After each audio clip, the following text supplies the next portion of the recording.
அரசுக்கு எதிராக காரி உமிழ்கிற கூட்டத்தை இதோ வில்லாபுரம் நடத்தி கொண்டிருக்கிறது. அரசுக்கு கோபம் வருமானால்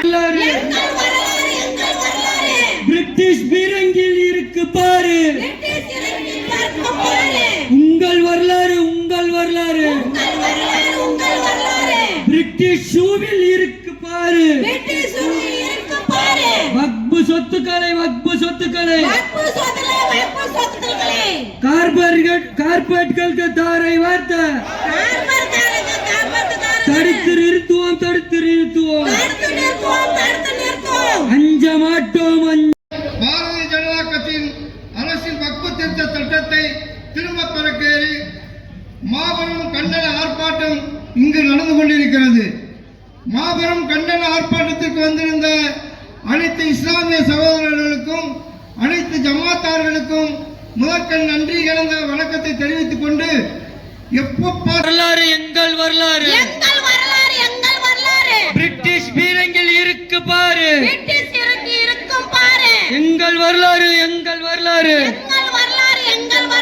பிரிட்டிஷ் பீரங்கில் இருக்கு பாரு உங்கள் வரலாறு, உங்கள் வரலாறு. பல்வேறு ஜமாத்தை சேர்ந்த நிர்வாகிகளே, சகோதர சகோதரிகளே, பெருந்திரளாக பங்கேற்றிருக்கக்கூடிய தாய்மார்களே, உங்கள் அனைவருக்கும் எனது இனிய மாலை நேர வணக்கத்தை தெரிவித்துக் கொள்கிறேன். பொதுவாக எனக்கு முன்னதாக பேசிய நண்பர் பல்வேறு விவரங்களை சொன்னார். இந்த பாசிச பாஜக மோடி அரசாங்கம் ஒவ்வொரு முறையும் ஏதேனும் ஒரு சட்ட திருத்தம் என்று வந்தாலே அந்த சட்டத்தை சீர்குலைப்பதை வாடிக்கையாக வைத்திருக்கிறார். விவசாயிகள் சட்டத்தை பார்த்தால் விவசாயிகள் ஒட்டுமொத்தமாக ஜாதி மொழியிலிருந்து போராடியதால் அந்த சட்டம் இன்றைக்கு பின் ஒவ்வொரு சட்டமும் கொண்டு வந்தா அதுல ஏதோ சீர்குலைவு பண்ண போறாங்கன்னு அர்த்தம். தனது இந்து ராஷ்டிர கனவை நிறைவேற்றுவதற்காக இஸ்லாமியர்களை இரண்டாம் தர குடிமக்களாக ஆக்குவதென்றது மோடி அரசு. ஏராளமான விவரங்களை சொல்ல முடியும். இந்த தேசம் சுதந்திர இந்தியாவிலே அரசியலமைப்பு சட்டத்தின்படிதான் நாம் எல்லோரும் வாழ்ந்து கொண்டிருக்கிறோம். ஆனால் அரசியலமைப்பு சட்டத்தை பாதுகாக்கணும்னு ஒரு குரல் இவங்க ஆட்சிக்கு வந்ததிலிருந்து எழுப்பிக்கிட்டே இருக்கு. அப்படி இஸ்லாமியர்கள் மீது தொடர்ச்சியான தாக்குதலை நடத்தி கொண்டிருக்கிறார்கள். ஒவ்வொரு விஷயமா சொல்ல முடியும். வக்பு வாரிய திருத்த சட்டம் வேக வேகமாக யார்கிட்டையும் கலந்து ஆலோசிக்கல. எந்த கல்வியாளர்களையும் எந்த ஜமாத்தார்கள் வாரியத்தை சேர்ந்தவர்கள் யார்கிட்டையும் கலந்துக்கல. அவங்க அந்த திருத்த சட்டத்தை கொண்டு வராங்க. 3ஆம் தேதி 2ஆம் தேதி அந்த குழு பரிந்துரை பண்ணுது. அமித்ஷா பேசுறாரு. 2013 அந்த திருத்தம் செய்திருக்காவிட்டால் இன்னைக்கு அதை செய்ய வேண்டியதில்லை அப்படின்னு சொல்றார். 2013 என்ன செஞ்சுட்டாங்க? இப்ப எதுக்கு இவ்வளவு திருத்தம் கொண்டு வரீங்க? ஒரு சட்டத்துல 10 வரைக்கும் பண்ணலாம். 44 जुबा झूठी से आसानी, जुबा मोटी से आसानी, हम लेक रहेंगे आसानी, प्यारी प्यारी आसानी, जान से प्यारी आसानी, जान देश में आसानी, अम्बेडकर मांगे आसानी, सुभाष मांगे आसानी, टिप्पू मांगे आसानी, टिप्पू मांगे आसानी, तमिलनाडु मांगे आसानी, विल्लापुरम मांगे आसानी, विल्लापुरम मांगे आसानी, टिप्पू मांगे आसानी, अरे जोर से बोलो आसानी, अरे जोर से बोलो आसानी, मिलकर बोलो आसानी, जल्दी बोलो आसानी, बोलो तंबी आसानी, बोलो अन्ना आसानी, अरे जोर से बोलो आसानी, हाथ उठा के बोलो आसानी, हाथ उठा के बोलो आसानी, हंस के बोलो आसानी, हम डरते नहीं रे आसानी, गोली मारो आसानी, अरे गोली मारो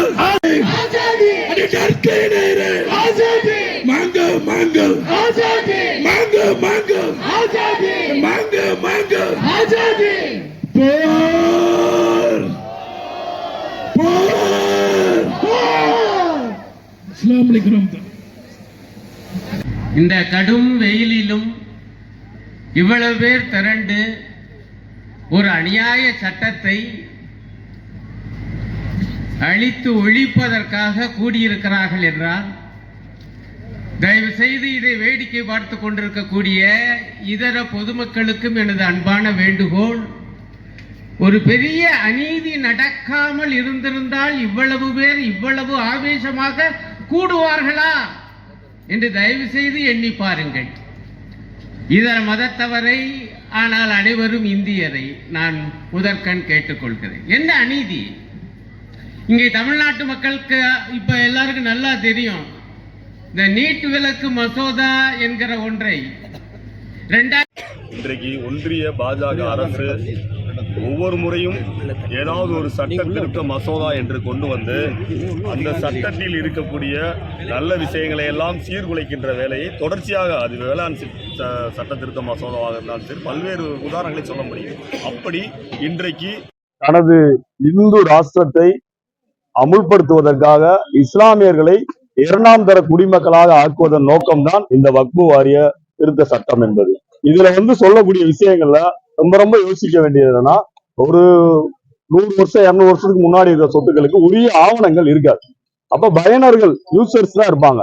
அதை இந்த சட்டத்துல எடுக்கிறாங்க. 12 வருஷம் ஒருத்தர் ஒரு சொத்தை வச்சிருந்தா உரிமை கோர முடியாதுன்னு சொல்றாங்க. இது ஏற்கனவே இந்த சட்டத்துல நீக்கப்பட்டிருந்துச்சு.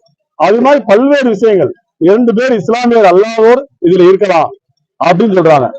சொத்து கொடுக்கணும்னா 5 வருஷம் இஸ்லாமியரா இருக்கணுமா? அந்த 5 வருஷம் இருக்கணுங்கிறது எந்த அடிப்படையில் இருக்கணுங்கிறது எந்த ஒரு வழிகாட்டுதலும் சொல்லப்படல. அப்ப இனிமேல் யாரும் வக்பு சொத்துக்களை தரக்கூடாது. இருக்கிற சொத்துக்களை திருப்பி கேட்க கூடாது. சச்சார் கமிட்டில என்ன சொல்லியிருந்தாங்கன்னா, வக்புவோட சொத்துக்கள் இந்தியா முழுவதும் அரசாங்கமோ தனிநபரோ ஆக்கிரமம் பண்ணியிருக்கிறாங்க நிறைய இடங்கள்லன்னு சொல்லியிருக்காங்க.